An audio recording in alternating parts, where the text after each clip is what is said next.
نہیں پتہ ہوتا، کیونکہ ہمارا سال کے بعد پڑھتے ہیں، کو نہیں پتہ ہوتا کہ نماز عید کیسے پڑھنی ہے۔ تو ذہن میں رکھے امام اور مقتدی دونوں نے نیت کرنی ہے کہ میں عید کی نماز پڑھنے لگا ہوں، نیت کر لیں، زبان سے کہہ لیں 2 رکعت عید الفطر، 7 زائد تکبیریں واجب کی، یہ 6 جو اس کے اندر تکبیریں زائد ہوتی ہیں یہ واجب ہیں۔ کیا ہے؟ واجب ہے، ان کو پڑھنا چاہیے، لازمی ہے۔ تو منہ طرف خانہ کعبہ شریف، پیچھے امام صاحب کے اللہ اکبر، صرف نیت کر لے عید کی نماز پڑھنے لگا ہوں اللہ اکبر، یہ بھی ہو جائے گی۔ زبان سے کہنا ضروری نہیں، اب طریقہ سن لیں۔ امام جب کہے گا اللہ اکبر تو جب بر کہے گا مقتدی اس کے بعد اللہ شروع کرے اور وہ بھی ہاتھ باندھے۔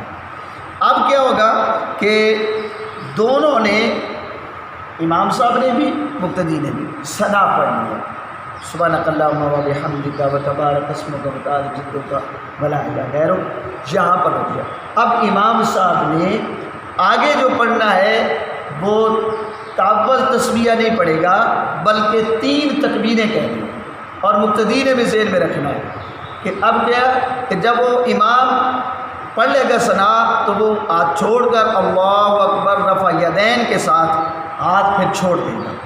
وہ 3 تکبیریں جب ایسے کہے گا، ایک اس کی پہلی اور آخری تیسری تکبیر پہ جا کے پھر وہ ہاتھ باندھ لے گا، مقتدی بھی اسی طرح ہی ہاتھ باندھیں گے۔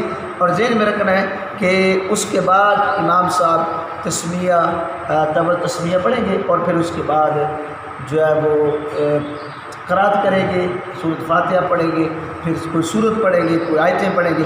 1 رکعت مکمل کرنے کے بعد جب امام نے پھر اسی طرح وہ اس میں پہلے رفع یدین نہیں کرنا، تکبیریں نہیں کہنی، جب امام جانے لگے گا رکوع میں تو رکوع میں جانے سے پہلے 3 تکبیریں واجب ادا کرے گا۔ اگر امام بھول گیا ہے، یہ ذہن میں رکھے، تو اس کا طریقہ یہ ہوگا کہ امام اس کو رکوع کے اندر جا کے ادا کریں گے، تو مقتدی نہیں کریں گے، یہ بھی مسئلہ ہے، مقتدی نہیں کریں گے۔ مقتدی ایک، اور اسی طرح جیسے مقتدی آ گیا پیچھے سے، امام صاحب رکوع میں ہے، پہلی رکعت ہو رہی ہے، تو اب مقتدی کیا کرے گا؟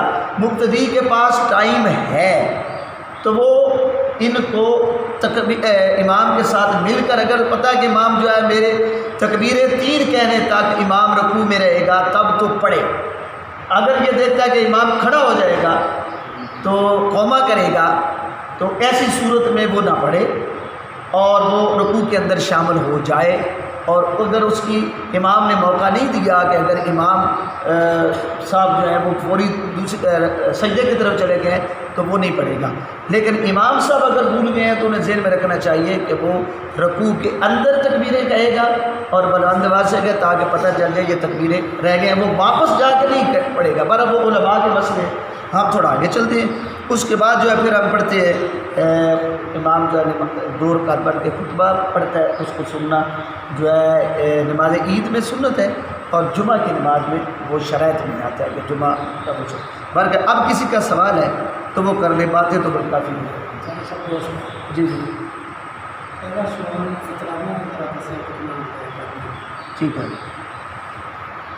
جو آج کل ریٹ چل رہا ہے ہمارے گندم کا، مثلا 3500 کے حساب سے یا 3600 گورنمنٹ کا ریٹ، لیکن یہ کنفرم نہیں مجھے 36 ہے یا 35 ہے، تو آپ نے دیکھنا ہے کہ ہم نے 2.25 سیر، ٹھیک ہے، گرام میں، اس میں پھر گرام میں چلا جائے گا تو پھر کلو میں آ جائے گا، تو کوشش کرے 2.5 کلو کے حساب سے جتنی گندم آتی ہے یا بیچیں تو جتنے پیسے آتے ہیں، یہ ایک بندے کا فکرانہ ہے، اور اس میں گھر کا جو سربراہ ہے وہ ادا کرے سب کی طرف سے۔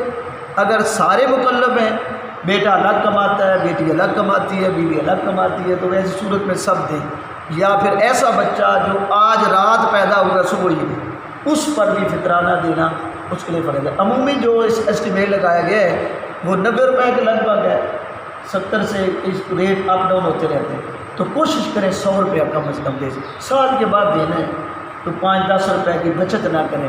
ہم اس پہ بڑا حساب کرتے ہیں، جی وہ جی تو 75 روپے بنتا ہے، آپ نے 80 روپے بتا دیے، یعنی کچھ دوست تو 5 روپے اوپر کیوں بتائے، یعنی ان کی کوشش ہوتی ہے 5 بھی نہ دیں۔ تو کوشش کریں، صدقہ ہے، صدقہ جتنا زیادہ دیا جائے اپنے لیے اچھا ہے۔